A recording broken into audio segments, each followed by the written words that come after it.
네, 마켓플러스 시간입니다. 증권부 조현 기자 나왔습니다. 어서 오십시오. 안녕하세요. 네. 자, 오늘은 어떤 종목 이야기 해볼까요? 네, 한때 국민주이기도 했고 지금은 애증의 종목으로 꼽히는 카카오입니다. 어제 장 마감을 얼마 남기지 않고 압수수색 뉴스가 나왔죠. 이 이야기와 함께 카카오 그룹주에 대한 증권가 분석도 좀 짚어보겠습니다. 네. 카카오가 지금 현재는 1% 이상 지금 하락하고 있거든요. 자, 먼저 카카오 이 창업자 김범수 센터장에 대해서 압수수색 소식부터 한번 이야기 나눠보겠습니다. 네, 금융감독원 특사경이 어제, 그러니까 10일이죠. 카카오 창업자인 김범수 미래 이니셔티브 센터장의 사무실과 자택을 압수수색했는데요. SM 경영권 인수 과정에서 김 센터장을 비롯한 카카오 최고 경영진이 시세 조종에 관여했는지 이걸 집중적으로 들여다보겠다는 겁니다. 앞서 이 의혹이 제기된 것은 지난 2월이었습니다. SM 인수를 두고 지분 경쟁을 벌였던 하이브가 주당 12만 원의 공개 매수에 나섰다가 SM의 주가가 이를 넘어가면서 당시 지분 확보에 실패했었습니다. 그리고 28일 하이브가 금감원에 시세 조종 혐의 조사를 공식적으로 요청을 했고요. 그리고 SM은 결국 카카오품에 안기게 됐죠. 하이브가 제기하는 의혹은 공개 매수 마감 시한 직전에 대규모 매입이 나오면서 주가를 끌어올렸는데 공교롭게도 그 거래가 판교의 한 증권사 지점에서 나왔다는 겁니다. 금감원 특사경은 바로 이 해당 기타 법인과 카카오의 연관성을 살펴보고 있습니다. 그리고 이 건으로 앞서서 이제 4월에 카카오와 카카오 엔터 사무실 그리고 SM 본사 사무실도 압수수색했고요.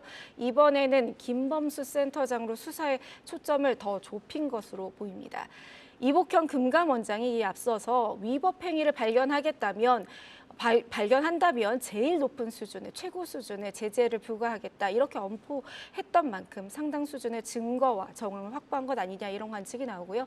김 센터장이나 아니면 또 최고 경영진 임원진에서 불공정 행위에 관여한 정황이 드러나면 형사처벌은 불가피해 보입니다. 네. 자, 이렇게 창업주를 정조준해서 수사를 하기 때문에 이런 수사 결과가 앞으로 카카오의 어떤 미래의 분수령이 될 수밖에 없어 보입니다. 최근에 이제 카카오 계열사에 대한 이 수사가 계속되고 있잖아요. 네. 자, 그러면서 카카오 그룹주에 악재가 또 계속 터지고 투자자들은 당연히 골치 아플 수밖에 없을 것 같아요. 그렇습니다. 카카오 주가 지금 보면 7만 원은 고사하고 5만 원대도 겨우 지키는 수준입니다. 시가총액은 23조 원대로 떨어졌고요. 카카오 그룹주의 합계 시총은 연초 대비 한 5%가량 감소했습니다. 올해 시총 상위 10개 기업 집단 중에 유일하게 카카오만 시총이 줄었고 순위도 포스코그룹이 카카오를 제치면서 좀 6위로 물러난 상황입니다. 네. 자, 이번 압수수색 뉴스 전에 이제 증권가에서 네이버와 함께 카카오에 대한 분석들이 또 계속 나오지 않았겠습니까? 맞습니다. 일각에서는 이제 외국인의 어떤 매수세라든가 2차 전지 다음으로 어떤 흐름을 좀 가져가지 않을까 이런 업종으로 기대하기도 했었거든요. 그렇습니다. 특히 카카오의 경우 7월 중순부터 외국인의 매수세가 꾸준히 들어오면서 시장이 주목을 했었죠. 그런데 실적을 놓고 앞뒤로 실적을 전후로 증권가에서 내놓은 분석을 보면 카카오와 네이버가 확실히 좀 엇갈리는 모습이긴 했습니다. 특히 카카오에 대해서는 보수적인 입장이 더 강했습니다.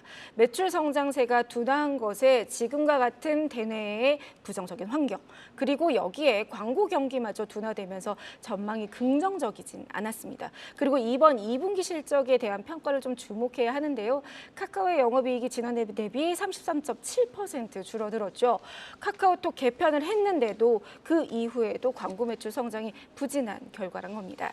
그리고 카카오가 분기 그러니까 매출로는 첫 2조 원을 넘어섰습니다. 그리고 네이버도 2조 원대 매출을 나타냈는데 같은 2조 원대 매출임에도 불구하고 이 둘의 희비를 가른 것은 결국 앞으로의 성장성이었습니다. 네이버의 경우 꾸준히 쌓아온 AI 생태계의 성장세가 하반기부터 기대된다라는 전망의 분석이 나오는 반면 카카오는 재정비의 시간이 더 필요하다 이렇게 의견이 나왔거든요. 그러니까 AI 사업으로 본격적인 실적 개선을 이뤄나가기에는 시간이 필요하다는 것인데 빨라도 내년은 되어야 가셔야 될 것으로 전망을 하고 있습니다.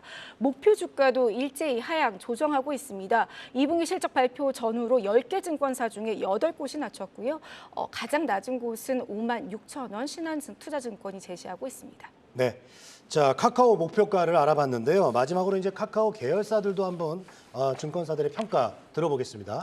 네, 카카오 그룹주들도 2분기 실적 보면 좀 엇갈리는 성적표를 나타냈습니다. 카카오 게임즈와 카카오페이의 경우 어닝 쇼크였고, 카카오뱅크는 뭐 시장도 놀라는 성적표를 받아들었습니다. 카카오뱅크 2분기 영업이익이 50%가 늘고 또 반기 기준으로는 역대 최고였습니다.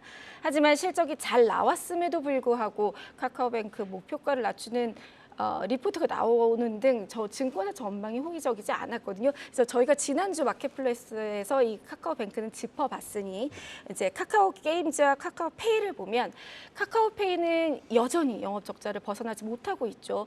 2분기 영업 손실 126억 원으로 집계됐는데 증권가에서는 왜 영업 비용이 아직도 줄지 않고 있는지 그리고 증가하는 추세를 조금 부정적으로 평가를 했습니다.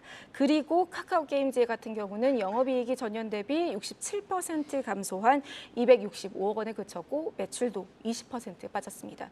그러니까 증권사들은 신작의 흥행 비율도 낮고 이익 기여도도 그러니까 실적에 대한 이익 기여도도 부진하다.